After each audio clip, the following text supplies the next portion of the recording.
스가랴서 3장 6절부터 10절 말씀 찾으셨으면 우리 짧은 본문이므로 우리 같이 읽겠습니다.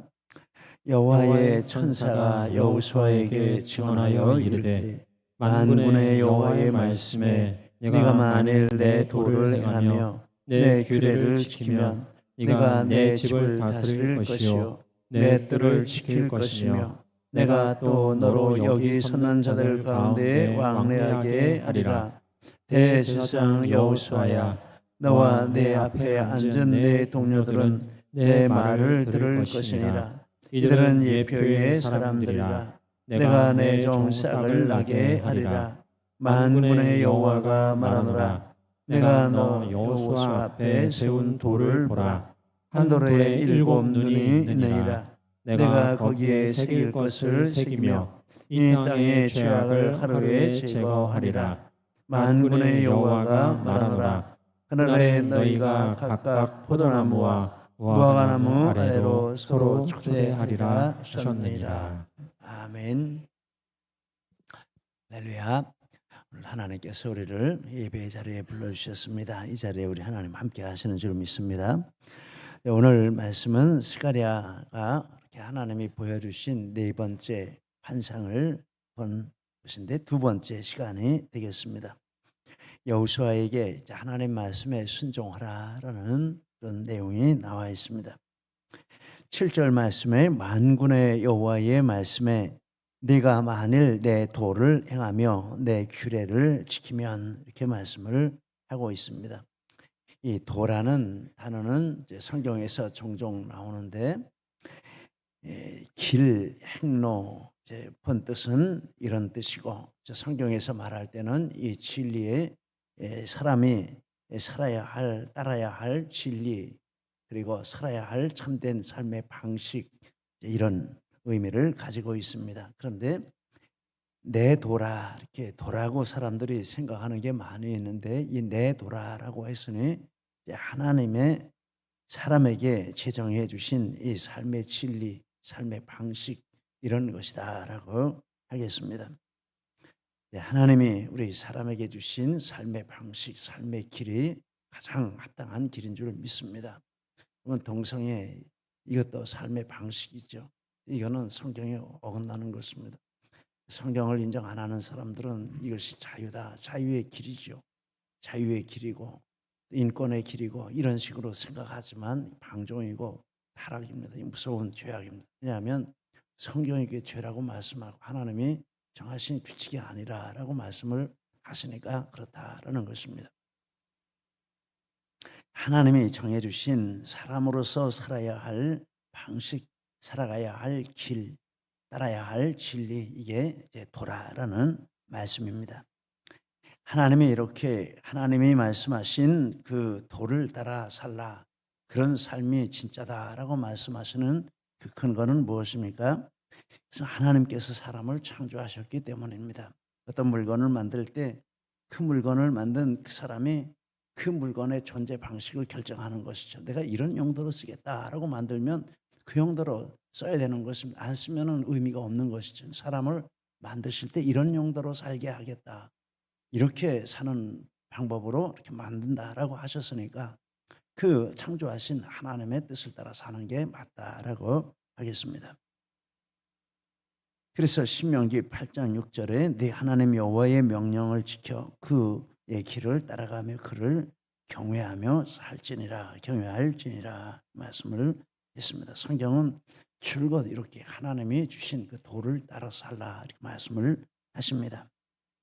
그리고 이 하나님의 도는 정직, 선, 거룩한 삶을 요구하기 때문에 그 도를 따라 사는 것이 바르고 축복받는 일이다라고 말합니다. 호세아서 16장 14장 9절에 누가 지혜가 있어 이런 일을 깨달으며 누가 총명이 있어 이런 일을 알겠느냐. 여호와의 도는 정직하니 의인은 그 길로 다니거니와 그러나 죄인은 그 길에 걸려 넘어지리라. 시편 128편 1절에 여호와를 경외하며 그의 길을 걷는 자마다 복이 있도다. 내가 내 손이 수고한 대로 먹을 것이라. 내가 복되고 형통하리라. 이렇게 정직한 바른 삶을 요구하시기 때문에 그 길을 따라 사는 이게 축복받는 길이다 이렇게 말씀을 하십니다. 도 사람으로서 근본적으로 살아가야 할 방식, 따라야 할 삶의 양식, 도입니다. 규례라고 했습니다. 규례는 파수, 감시라는 뜻과 직무, 직분 이런 복합적인 뜻이 있습니다. 직무, 직분을 이렇게 바르게 잘 따르라라는 그런 의미가 있습니다. 내 규례라고 했으니까 이것도 역시 직분을 주시고 그것을 바르게 따르도록 명령하시는 분이 하나님이시다라고 보겠습니다.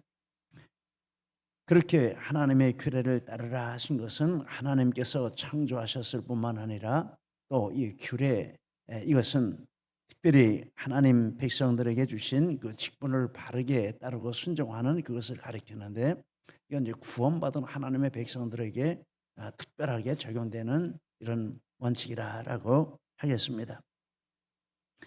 그래서 하나님이 우리에게 믿음 생활을 할 때 하나님의 자녀의 직분을 주셨고, 이 근본적인 직분이죠. 거기에 또 교회에 이렇게 교회에서 성경이 말씀한 이런 직분을 받고 이렇게 우리가 섬기고 있습니다.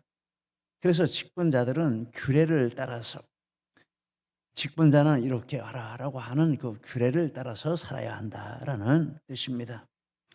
하나님이 주신 직분자들에게 주신 규례, 성경에 쭉 찾아보면 여러 가지 내용이 나오는데 그 중에 대표적인 말씀이 디모데전서 3장 8절부터 2절 말씀인데, 우리 한번 8절 같이 읽겠습니다. 8절서부터 12절까지 우리 같이 읽겠습니다. 이와 같이 집사들도 정중하고 일구이언을 하지 아니하고 술에 임박이지 아니하고 더러운 일을 탐하지 아니하고 깨끗한 양심의 믿음의 비밀을 가진 자라야 할지니, 이에 이 사람들을 먼저 시험하여 보고 그 후에 책망할 것이 없으면 집사의 직분을 맡게 할 것이요, 여자들도 이와 같이 정숙하고 모함하지 아니하며 절제하며 모든 일에 충성된 자라야 할지니, 집사들은 한 아내의 남편이 되어 자녀와 자기 집을 잘 다스리는 자일지니. 어제 그제 무슨 일이 있어서 총회 헌법 책이 있는데, 나라는 나라의 헌법이 있지 않습니까? 근데 우리 총회도 총회의 헌법이 있습니다. 그 책을 볼 일이 있어서 이렇게 열어보는데, 거기 장로, 집사, 권사 이런 직분자들이 이런 기준을 따라야 한다라고 하는데, 바로 이 부분이 나와 있는 것을 보았습니다. 디모데전서 3장 8절, 3장 1절부터 앞에는 이제 감독의, 뒤에는 집사의, 근데 감독이나 집사나 내용은 똑같습니다. 이렇게 직분을 감당하라, 이런 기준을 가지고 직분을 세우라, 이렇게 말씀하는 것을 거기서 이렇게 확인을 했습니다. 우리 총회의 이런 헌법의 규칙입니다. 그리고 직분자의 행실에 대해서는 그렇게 말씀을 하고 있고, 또 직분을 맡아가지고 그 직분을 감당하는 규례에 대해서 또 살펴보니까 직분을 감당하는 직분자의 그런 자격은 그렇고, 직분을 감당할 때 어떤 기준을 가지고 직분을 감당하는 게 좋을까 보니까, 고린도후서 4장에 보니까 바울 사도께서 이 직분에 대해서 말씀을 하십니다. 우리가 이렇게 직분을 받아서 이런 자세로 이 직분을 감당하고 있다, 이렇게 말씀을 하시는데, 4장 1절부터 이렇게 쭉 이렇게 내려가면서 말씀하시는데, 1절에 보니까 1절서부터 좀 길긴 한데 이렇게 쭉 이렇게 적어 보았습니다. 1절, 2절을 먼저 우리 읽어 보시겠습니다. 우리가 이 직분을 받아 긍휼하심을 입은 대로 낙심하지 아니하고, 이래 숨은 부끄러움의 일을 버리고 속임으로 행하지 아니하며 하나님의 말씀을 혼잡하게 하지 아니하고 오직 진리를 나타내므로 하나님 앞에서 각 사람의 양심에 대하여 스스로 추천하노라. 5절, 우리는 우리를 전파하는 것이 아니라 오직 그리스도 예수의 주되신 것과 또 예수를 위하여 우리가 너희의 종된 것을 선포하노라. 그리고 고린도전서 4장 1절 2절 이것도 같이 읽겠습니다. 사람이 땅이 우리를 그리스도의 일꾼이요 하나님의 비밀을 맡은 자로 여길지어다. 그리고 맡은 자들에게 구할 것은 충성이니라. 요한계시록 2장 10절도 같이 읽겠습니다. 내가 죽도록 충성하라. 그리하면 내가 생명의 멸관을 내게 주리라. 이렇게 여러 구절에서 이렇게 쭉 말씀을 하시는데, 직분을 받고 우리 낙심하지 말라. 바울 사도가 낙심할 일이 많았지만 직분 받고 낙심하지 않았다라는 뜻이고, 부끄러운 속에 이런 일들을 다 버리고 하나님 말씀을 정직하게 받고 또 정직하게 전파하라, 이렇게 말씀을 하시고, 또 우리가 전파할 때 자기 주장하고 자기를 나타내는 이런 자세로 하지 말고 그리스도의 종이 되어서 또 성도들의 종이 되어 섬기는 자세로 하라, 이렇게 말씀을 하고, 직분을 감당할 때 사람들이 우리를 마땅히 그리스도의 일꾼으로 인정받는 그런 모습으로 충성하며 섬기라. 앞에 부분만 그리스도의 일꾼이라는 것만 강조하고 대접 안 해줘, 이렇게 하면 안 된다는 것입니다. 그렇게 인정을 받도록 애쓰고 노력하라, 충성하라, 이런 말씀.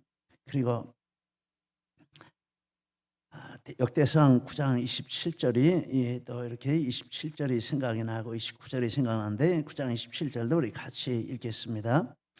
그들은 하나님의 성전의 일을 맡은 직분에 있으므로 성전 주위에서 밤을 지내며 아침마다 문을 여는 책임이 그들에게 있었더라. 역대상 9장 33절 찬송하는 자가 있으니 곧 레위 우두머리라. 그들은 골방에 거주하면서 주야로 자기 직분에 전념함으로 다른 일은 하지 아니하였더라. 이런 말씀이 귀에 떠올랐습니다. 성전에 이렇게 맡은 직분이 있고 아침마다 문을 여는 책임이 있어서 아예 집에 안 가고 이 성전에다 방을 하나 차려놓고 거기서 먹고 살고 자고 이렇게 했다는 것입니다. 새벽에 문을 여는 이것을 게을리하지 않고 충성하기 위해서 이렇게 했다라는 것입니다. 그렇게 생각하니까 저는 참 편해요. 바로 뭐 눈만 뜨면 내려올 수 있으니까 멀리 있다면 차 타고 오고 얼마나 힘들겠어요. 야, 이것도 축복이다, 이런 생각을 했습니다. 또 역대상 9장 33절에 보니까 직분에 전념함으로, 9장 27절도 마찬가지지만은 직분에 전념함으로, 그들의 관심은 100% 직분에 있다, 이렇게 말씀을 합니다. 그리고 거기도 또 보니까 9장 33절에 찬송하는 사람들도 보니까 골방에 거주하면서, 이 골방에 거주한다, 이 불편하지 않습니까? 그런데 그 말씀을 곰곰이 생각해 보니까 그들은 삶의 환경에 대해서 좋으냐 나쁘냐 뭐 이런 거 따지지 않았다라는 것입니다. 거기 관심이 없습니다. 그냥 자면 됐지, 그냥 먹으면 됐지, 살면 됐지, 뭐 이런 삶의 조건 뭐 넓으냐 좁으냐 뭐 편하냐 불편하냐 뭐 이런 게 크게 문제가 안 됩니다. 정말 그럴 것 같습니다. 관심이 어디에 있느냐에 따라의 문제이지 다른 문제가 아니다라는, 정말 하나님께 이렇게 직분에 전념하기 위해서 거기에 초점이 맞춰져 있으면 그 직분 감당할 수 있으면 다른 건 문제가 안 되지 않습니까? 그런데 그런 조건에 맞춰져 있으면 직분보다는 그런 조건을 바라보고 불평하고 원망하고 이렇게 되지 않겠습니까? 감사하게도 역대상에 이렇게 나오는 이런 분들은 성전의 문을 여는 이런 분들이나 찬양하는 이런 분들이나 다 관심이 순수하게 직분에 있고 다른 거에 대해서는 문제 삼을 일이 없고, 얼마나 좋습니까? 마음이 편할까요? 불편할까요? 마음이 편한 것입니다. 뭐 문제될 게 없어요. 편한 것입니다. 참 감사하고 또 부럽고 도전이 된다, 이런 생각을 했습니다. 이렇게 하나님의 도를 따라 사람으로서 살아야 할, 창조된 사람으로 살아야 할 이런 도를 따르고, 또 직분자로서 하나님께 얻은 그 직분을 이렇게 이런 기준을 규례를 따라서 감당하라, 이렇게 말씀을 하시고, 그런 내용들을 쭉 찾아보았습니다. 그리고 이제 7절 말씀에 보면 그 하나님의 도를 행하고 규례를 지킬 때에 하나님이 주시는 은혜들을 말씀을 하고 있습니다. 7절에 보니까 내가 내 집을 다스릴 것이요 내 뜰을 지킬 것이며 내가 또 너로 여기 서는 자들 가운데 왕래하게 하리라. 하나님의 집을 다스린다. 이 말씀은 여호수아가 대제사장으로서 성전의 모든 일을 관리 감독하게 하신다. 그 대제사장의 직분이 이렇게 견고하게 된다라는 뜻이 되겠습니다. 하나님의 집들을 지키게 한다. 이 말은 성전의 제사를 집전하고 레위인들의 섬기는 사역을 지도하게 한다. 그런 사역자들의 어른으로서 그들을 지도하고 가르치는 권위를 가지게 된다라는 뜻이 되겠습니다. 또 여기 서는 자들 가운데 왕래하리라. 이렇게 문맥으로 보면 두 가지 뜻으로 볼 수 있는데, 하나는 이렇게 여호와의 사자 앞에 서고 거기 천사들이 있는데 이렇게 영적으로 보면 이 천사들과 함께 이렇게 영적인 직분을 감당하게 된다라는 뜻입니다. 모르지만 정말 우리가 눈에 보이지는 않지만 이렇게 직분에 충성하게 되면 영적인 이런 기운이 함께하고 영적인 존재가 함께하고 이런 체험도 하게 되는 줄 믿습니다. 성령님이 우리 가운데 함께 계시고 이런 것도 이렇게 알게 되는 줄 믿습니다. 또 하나는 여기서는 이것은 넓게는 성전에 섬기는 모든 제사장, 레위인, 백성들. 여기 보니까 8절에 보니까 너와 내 앞에 앉은 네 동료들은 내 말을 들을 것이라. 이렇게 했으니까 이제 그런 사람들, 제사장 된 사람들을, 레위인들, 또 백성들을, 그런 사람들을 가리킨다라고 하겠습니다. 그들 가운데서 왕래하게 한다라는 것은 이렇게 천군 천사와 영적인 동료로서 사역을 하는 한편으로는 그런 뜻도 있고, 또 다른 한편으로는 이렇게 눈에 보이는 지체들과 한 마음이 되고 한 뜻이 되어서 그들과 함께 주님을 기쁘게 불협화음 없이 감사함으로 화목함으로 섬기는 이런 축복도 주신다. 이런 뜻으로 볼 수 있겠습니다. 그러니 얼마나 축복이겠습니까?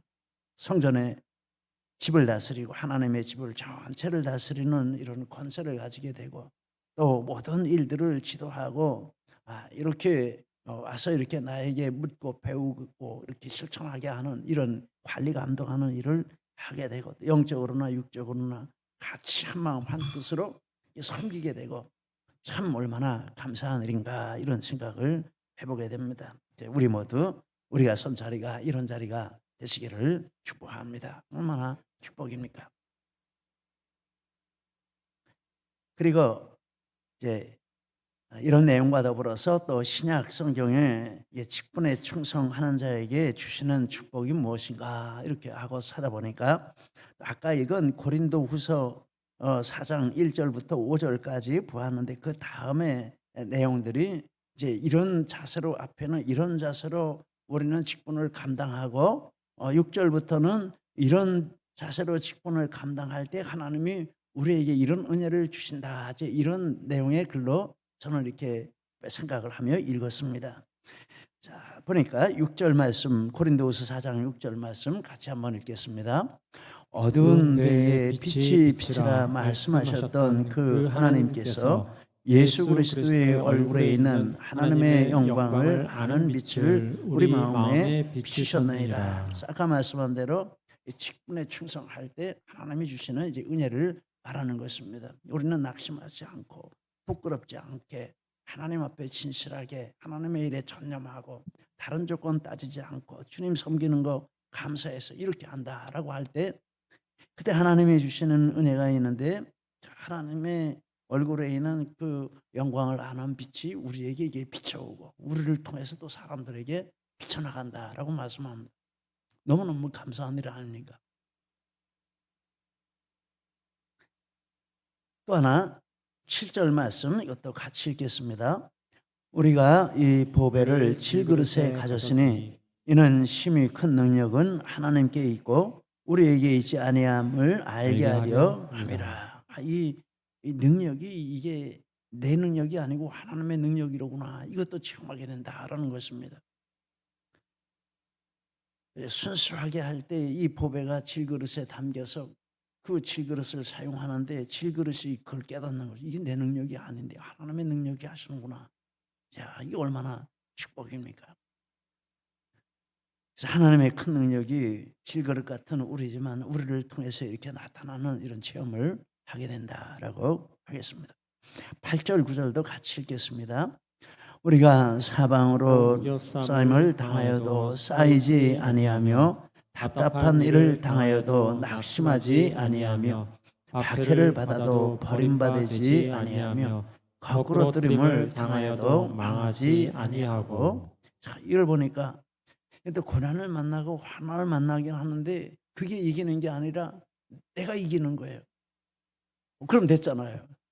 좀 뭐 고난 만나서 무너지고 쓰러지고 그러면은 그거는 끝나는 건데 그게 이기는 게 아니라 내가 이기고 고난보다 더 큰 능력과 은혜를 체험하는 이런 축복을 누리게 된다. 이렇게 말씀을 하고 있습니다. 그래서 고난, 환난을 만나도 낙심하지 않는다라고 말합니다. 바울 사도의 그 삶을 보면 이 말씀이 정말 진리다. 그럼 우리가 그가 기록한 모든 말씀이 진짜 진리다라는 것을 우리는 인정하게 됩니다. 또 10절, 12절도 같이 읽겠습니다. 우리가 항상 예수의 죽음을 몸에 짊어짐은 예수의 생명이 또한 우리 몸에 나타나게 하려 함이라. 우리 살아있는 자가 항상 예수를 위하여 죽음에 넘겨짐은 예수의 생명이 또한 우리 죽을 육체에 나타나게 하려 함이라. 그런즉 사망은 우리 안에서 역사하고 생명은 너희 안에서 역사하느니라. 예수님의 생명의 능력이 우리 심령 가운데, 우리 삶 가운데 충만하게 되는 이런 은혜를 체험한다라는 것입니다. 죽는 것 같은데 생명의 능력이 더 충만하게 되고 또 나에게 충만할 뿐만 아니라 성도들에게 충만하게 되고, 이런 말을 생각할 때 한편으로 부끄럽지만 한편으로는 정말 감사한 말씀, 아직 이루어지지 않았을 수도 있지만 앞으로 이루어질 수 있는 말씀이라 이렇게 기대를 하게 됩니다. 13절도 같이 읽겠습니다. 기록된 바 내가 믿었으므로 말하였다 한 것 같이 우리가 같은 믿음의 마음을 가졌으니 우리도 믿었으므로 또한 말하노라. 디모데전서 4장 13절도 같이 읽겠습니다. 집사의 직분을 잘한 자들은 아름다운 지위와 그리스도 예수 안에 있는 믿음의 큰 담력을 얻느니라. 믿음의 큰 능력이 할 수 있다, 하면 된다, 해보자. 안돼 못해 죽어서 안돼, 이게 아니라 할 수 있다, 하면 된다, 해보자. 할렐루야. 이게 하나님 앞에 이렇게 믿음의 직분에 이런 충성을 할 때 하나님이 주시는 은혜에 믿음의 담력을 주십니다. 그래서 작은 일을 맡겼는데 충성했어. 그럼 큰 일 맡긴다고 하지 않습니까? 큰 일 맡겼는데 충성했어. 그럼 더 큰 일 맡기는 거 아니겠습니까? 그게 뭡니까? 믿음이 점점 커지는 거죠. 믿음이 커지니까 큰 일을 하는 거죠. 믿음이 작으면 큰 일 못 하는 거죠. 우리 믿음 많이 커지시기를 바랍니다. 지금 작은 일 맡았다고 낙심할 필요 없습니다. 지금 맡은 일에 충성하면 하나님이 그 믿음 키워주시고 놀라운 큰 일을 하게 해주시는 줄 믿습니다. 할렐루야. 또 하나가 있습니다. 14절에서 5장 1절까지 말씀 같이 읽겠습니다. 주 예수를 다시 살리시니가 예수와 함께 우리도 다시 살리사 너희와 함께 그 앞에 서게 하실 줄을 아노라. 만일 땅에 있는 우리의 장막집이 무너지면 하나님께서 지으신 집 곧 손으로 지은 것이 아니요 하늘에 있는 영원한 집이 우리에게 있는 줄 아나이다. 5장 1절까지 보냈는데 그건 빼먹었나 봐요. 이제 나오는구나. 예. 이걸 보니까 이게 뭡니까? 이게 땅에 있는 일만 이렇게 잘하는 게 아니라 마음에 이제 부활의 확신을 가지게 된다라고 말합니다. 부활의 확신, 천국의 확신, 이런 확신이 거기서 온다라고 말합니다. 그냥 머리로 읽어가지고 우리가 이해는 하지만 확신하고는 차원이 다른 거죠. 안 믿어도 머리로는 알 수 있지 않습니까? 그런데 이 확신이 되는 방법이 있는데 이게 하나님이 이 주신 도를 따라 살고 하나님이 주신, 특별히 믿는 성도들은 하나님이 주신 이 규례, 직분을 감당하는 규례를 따라 충성할 때 이제 이런 확신, 이런 믿음까지 하나님이 그 마음 가운데 담아주신다, 이렇게 말씀을 하고 있습니다. 너무 기뻤습니다. 이게 정말 그렇구나. 직분 잘 감당하는 거는 정말 축복이구나. 이 안에 모든 게 다 들어있구나. 이런 생각을 하게 됐습니다. 정말 감사한 일입니다.